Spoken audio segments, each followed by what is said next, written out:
ಇನ್ನು ಈ ವಿಚಾರದಲ್ಲಿ ಬಿ ಕೆ ಹರಿಪ್ರಸಾದ್ ಅವರು ಕೂಡ ಪ್ರತಿಕ್ರಿಯೆಯನ್ನ ಕೊಟ್ಟಿದ್ದಾರೆ. ಏನು ಹೇಳಿದ್ದಾರೆ ಅವರು?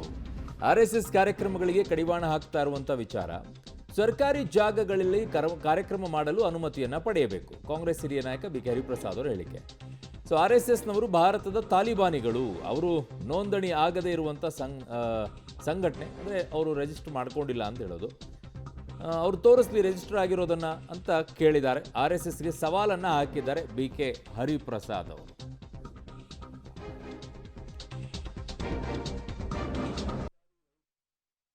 ತಕ್ಷಣ ಅದನ್ನು ನಿಷೇಧ ಮಾಡೋಕ್ಕಾಗುತ್ತೋ ಇಲ್ಲೋ ಗೊತ್ತಿಲ್ಲ.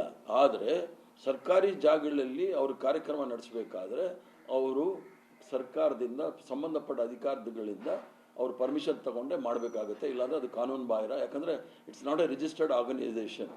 RSS ಒಂಥರ ಭೂಗತ ಸಂಘಟನೆ ಅದು. ಆದ್ದರಿಂದ ಅದು ರಿಜಿಸ್ಟರ್ ಆಗಿದ್ದರೆ ಏನಾದರೂ ಹೆಚ್ಚು ಕಮ್ಮಿ ಆದರೆ ನಾವು ಜವಾಬ್ದಾರಿ ವಹಿಸ್ಬೋದು. ಜವಾಬ್ದಾರಿ ರಹಿತ ಕಾರ್ಯಕ್ರಮಗಳು ಮಾಡಿಬಿಟ್ಟು ಯಾರ ಮೇಲೂ ತಲೆ ಮೇಲೆ ಕಟ್ಟಿದ್ರೆ ಆಗೋದಿಲ್ಲ.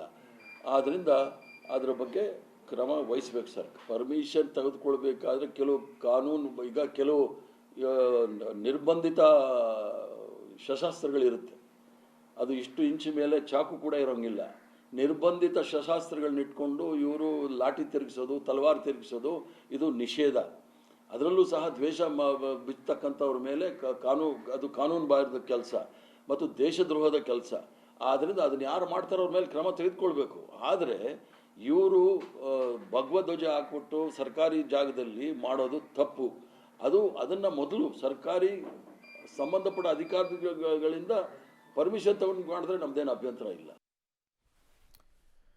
ಓಕೆ, ನನ್ನ ಸಹೋದ್ಯೋಗಿ ಈಗ ಸುಖೇಶ್ ನನ್ನ ಸಂಪರ್ಕಕ್ಕೆ ಸಿಗ್ತಾ ಇದ್ದಾರೆ. ಸುಖೇಶ್, ಈಗ ಜಟಾಪಟಿಗಳು ಅಂದರೆ ಕಾಂಗ್ರೆಸ್ ಅಧಿಕಾರಕ್ಕೆ ಬಂದ ನಂತರ 5 ಗ್ಯಾರಂಟಿಗಳನ್ನು ಕೊಟ್ಟ ನಂತರ ಪ್ರತಿ ತಿಂಗಳಲ್ಲೂ ಕೂಡ ಒಂದೊಂದೇ ಹೊಸ ವಿಚಾರಗಳನ್ನು ತರುತ್ತೆ. ಸರ್ಕಾರದಲ್ಲಿ ಆಗ್ತಾ ಇರುವಂತಹ ಕೆಲವೊಂದಿಷ್ಟು ಎಡವಟ್ಟುಗಳು ಯಾವುದು ಕೂಡ ಮುನ್ನೆಲೆಗೆ ಬರಬಾರ್ದು ಅನ್ನೋ ಪ್ರಯತ್ನದಲ್ಲಿ ಹೊಸ ವಿಚಾರಗಳನ್ನು ಮುನ್ನೆಲೆಗೆ ತಂದು ಬಿಡುವಂಥ ಪ್ರಯತ್ನವನ್ನು ಕಾಂಗ್ರೆಸ್ ಪಕ್ಷದಲ್ಲಿರುವಂಥ ನಾಯಕರೇ ಮಾಡ್ತಾ ಇದ್ದಾರೆ ಅಂತ ಇದು ಸ್ಟ್ರಾಟಜಿ ಥರ ಕಾಣಿಸ್ತಾ ಇಲ್ವಾ ಸುಖೇಶ್?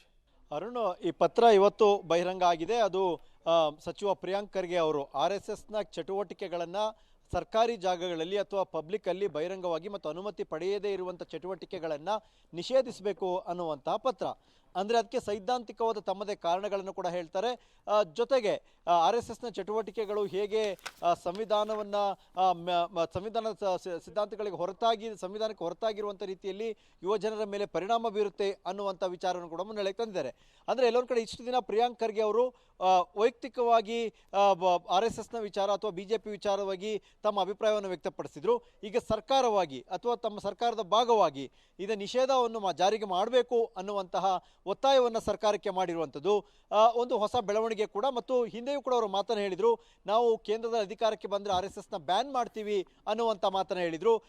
ರಾಜ್ಯದಲ್ಲಿ ಅದಕ್ಕೆ ಪೂರ್ವಕ ಅನ್ನುವಂಥ ರೀತಿಯಲ್ಲಿ RSSನ ಅಂದರೆ ಸಾರ್ವಜನಿಕವಾದ ಚಟುವಟಿಕೆಗಳನ್ನು, ಸಾರ್ವಜನಿಕ ವ್ಯಾಪ್ತಿಯಲ್ಲಿ ನಡೆಯುವಂಥ ಚಟುವಟಿಕೆಗಳನ್ನು ಬ್ಯಾನ್ ಮಾಡಬೇಕು ಅನ್ನುವಂಥ ಒತ್ತಾಯವನ್ನು ಮಾಡಿದ್ದಾರೆ. ಸಹಜವಾಗಿ ಇದು ರಾಜಕೀಯವಾಗಿ ರಾಜ್ಯದ ಮಟ್ಟಿಗಂತೂ ಖಂಡಿತ ವಿವಾದದ ಕಿಡಿಯನ್ನು ಹತ್ತಿಸಿದಂತೆ ಕಾಣಿಸ್ತಾ ಇದೆ.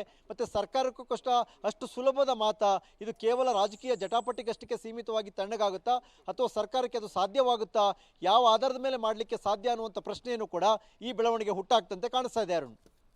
ಓಕೆ ಸುಖೇಶ್, ನಿಮ್ಮೆಲ್ಲ ಮಾಹಿತಿಗೆ ಧನ್ಯವಾದಗಳು.